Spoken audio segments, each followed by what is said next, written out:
मध्य प्रदेश के छतरपुर थाने के बाहर देखिए, जो पुलिस के द्वारा एफआईआर दर्ज नहीं हुई तो नेहा सिंह न्याय दिलाने पहुंची थाने।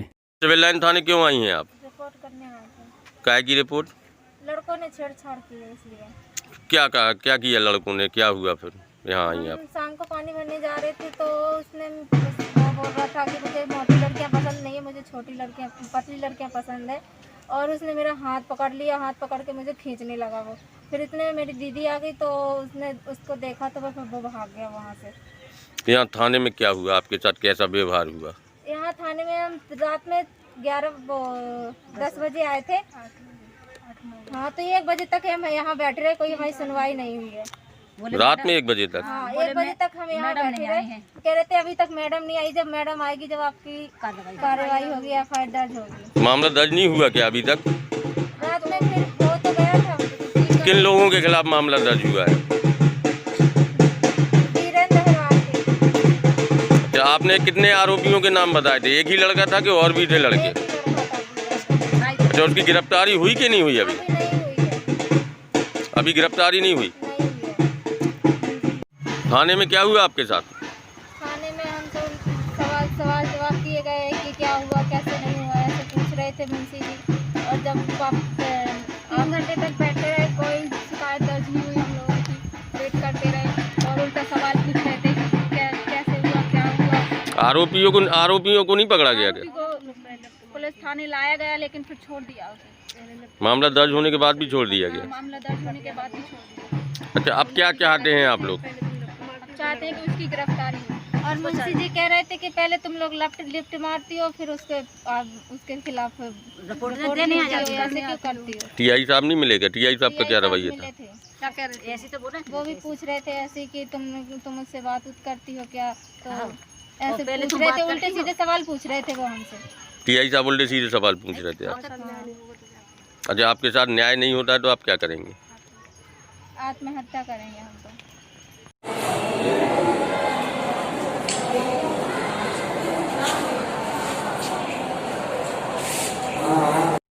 नमस्कार, मैं नेहा सिंह। आज मेरे पास एक केस आया है बूढ़ा गांव से, जहां पर 2 बच्चियां हैं, बहुत परेशान हैं। उनके साथ बहुत ही अभद्रता का व्यवहार किया गया और जब वो थाने पहुंचती हैं तो उनके साथ थाना प्रभारी द्वारा जो अभद्रता का व्यवहार किया गया उसके बारे में हम उनसे ही जानेंगे कि आखिर क्या हुआ है उनके साथ और वो इतनी क्यों परेशान है। बताइए बेटा, कहाँ से आई आप? बूढ़ा से आई हूँ। बूढ़ा से आई। हाँ, क्या हुआ आपके साथ? जब मैं थाना गई हूँ वहाँ पे, तो वहाँ अपनी रिपोर्ट दर्ज करवाने गई थी। किस चीज़ की रिपोर्ट करवाने लगी? क्या हुआ था? छेड़छाड़ की हमारे साथ, इसलिए मैं रिपोर्ट करने गई थी वहाँ पे, लेकिन मेरी वहाँ कोई सुनवाई नहीं हुई है। कौन लड़का है? वो वीरेंद्र हरवाल है और काफी लोग थे, लेकिन उन्होंने नहीं छेड़ा, वीरेंद्र ने छेड़ा है। आप ही के गाँव का है क्या? हाँ, वो मेरे ही गाँव का लड़का है।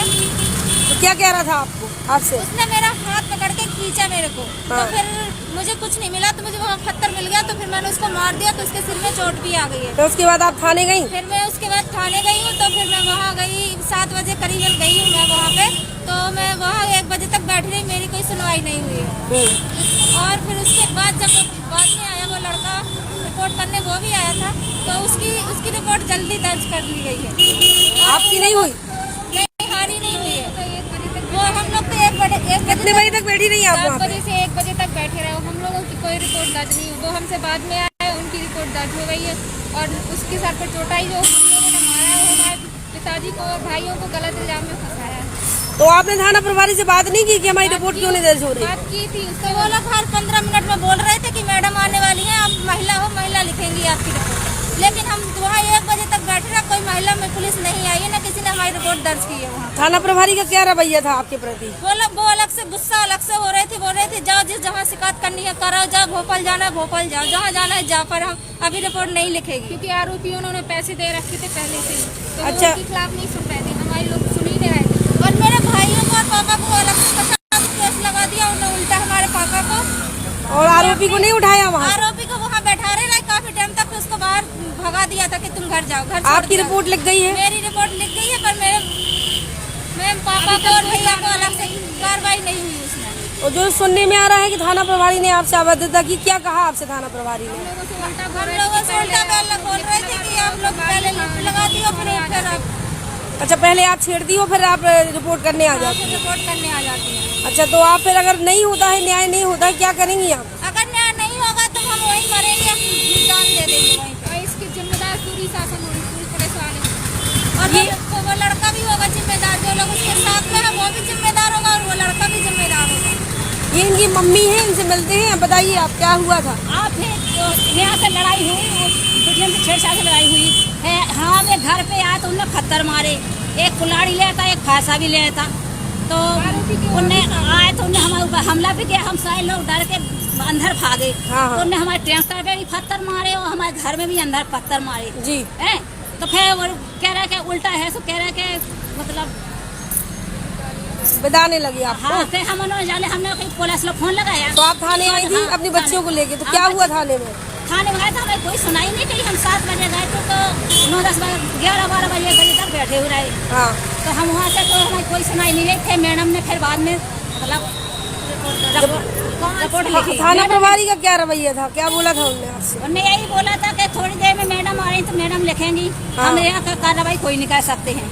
अच्छा, कोई कार्रवाई नहीं कर हाँ, सकते? नहीं, हम लोग नहीं लिख सकते। मैडम आएंगी, मैडम खुद लिखेंगी। तो आरोपी को पकड़ा गया फिर छोड़ दिया गया? नहीं, आरोपी को नहीं पकड़ा, उन्हें छोड़ दिया है। मतलब लेके आए थे? हाँ, वे तो हमसे पहले भाग के आ गए थे, थाने आ गए हाँ, थे? उन्हें भगा दिया था। तो ये जो मसला आपकी बच्ची बता रही है कि ये दूसरी रिपोर्ट आपके बच्चों की और आपके पति के नाम हो गई है। हाँ, एक ही हमारी कुछ रवाई को करिए ही नहीं उनने। अच्छा, आप लोग उल्टा फंसा दिया गया? हाँ, हमको उल्टा फंसा दिया कि उनके लड़का ने पत्थर मैंने मारा, लेकिन मेरे भैया को और पापा को, सारे लोगों को ने उल्टा केस लगा दिया है। हाँ, तो आपने कहा नहीं कि मेरे साथ अगर गलत हुआ तो मैं आत्मरक्षा के लिए मारूंगी, चाहे मर जाए चाहे कुछ भी हो जाए? बोला था कि अगर मैंने उसको मारा है तो अपनी आत्मरक्षा के लिए ही पत्थर मारा है उसको, लेकिन उन्होंने कुछ सुना ही नहीं मेरे बारे में।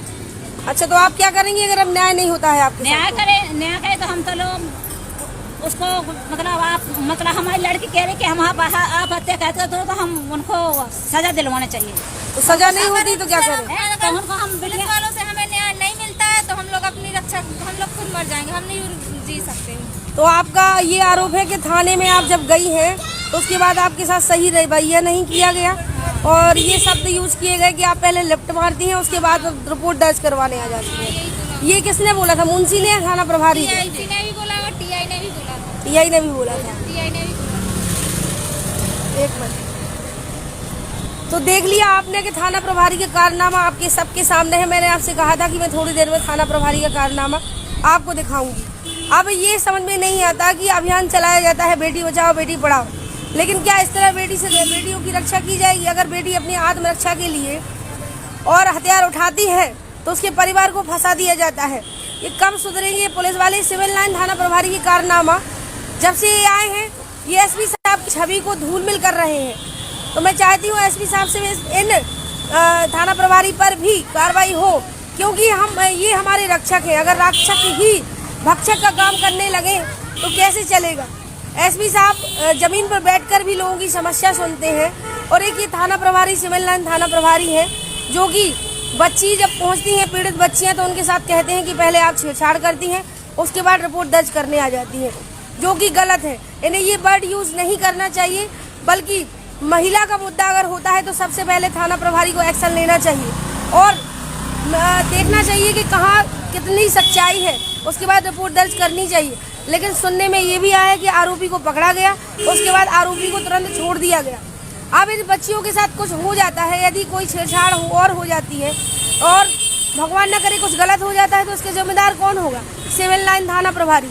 एसपी साहब से कहना चाहती हूँ कि ऐसे थाना प्रभारी को तत्काल निलंबित किया जाए, क्योंकि इनकी शिकायतें लगातार बढ़ती जा रही हैं और मैं इन बच्चियों के साथ खड़ी हूँ तो इनके साथ न्याय करवा कर रहूँगी, चाहे उसके लिए मुझे कहीं भी जाना पड़े, चाहे डीआईजी साहब के पास जाना पड़े या आईजी साहब के पास जाना पड़े, क्योंकि ये गलत है। अगर इनके साथ गलत हुआ है तो इनके साथ न्याय होना चाहिए। लेकिन यहाँ के थाना प्रभारी जो जनसेवक बनते हैं वो भी ऐसे रवैये अपनाएंगे तो कैसे चलेगा? ये बिल्कुल गलत है और मैंने आप सबको दिखाया। आप अपनी अपनी राय दें कि इस पर क्या होना चाहिए। अगर ऐसे थाना प्रभारी होंगे तो क्या जिले की जनता सुरक्षित रहेगी या सिविल लाइन थाने की जो एरिया है वहाँ की रिपोर्टें दर्ज होंगी? क्यों उस आरोपी को क्यों छोड़ दिया गया? क्यों उससे पूछताछ की नहीं गई? क्यों उसे जेल के अंदर नहीं रखा गया? क्यों इसका कारण है, इसका साफ समझ में ये आता है कि थाना प्रभारी चंद पैसों में बिक चुके हैं और इस कारण से उनने बच्चियों की बात नहीं सुनी और रिपोर्ट दर्ज की। सिर्फ कागजों में रिपोर्ट दर्ज हो चुकी है। आरोपी अभी भी फरार है, अभी भी इनके लोगों को परेशान कर रहा है, इनके घर वालों को। तो जल्द से जल्द इनके साथ न्याय हो, बस एसपी साहब से यही निवेदन है मेरा। और फिर मैं आपसे फिर मिलूंगी। धन्यवाद। जय श्री राम। ये देखिए, जिस बात का डर था वही हो गया है और उस लड़की ने अपने सम्मान के खिलाफ हो रहे छेड़छाड़ या अत्याचार के साथ समझौता नहीं कर पाया और उसने पॉइजन खा लिया है। ये देखिए उसकी कितनी हालत ख़राब हो रही है। इसके जिम्मेदारी टीआई एवं मुंशी है, जो पीड़ितों को न्याय दिलाने में असक्षम हो रहे हैं पैसा लेके और अपराधियों का साथ देने में। यह है जो कर रहे हैं वो गलत कर रहे हैं, जबकि एनसीआर में दर्ज करके इनने तो सबसे पहले ये गलत किया कि रात्रि में 1 बजे तक इस लड़कियों को रखा थाने में और उनको न्याय नहीं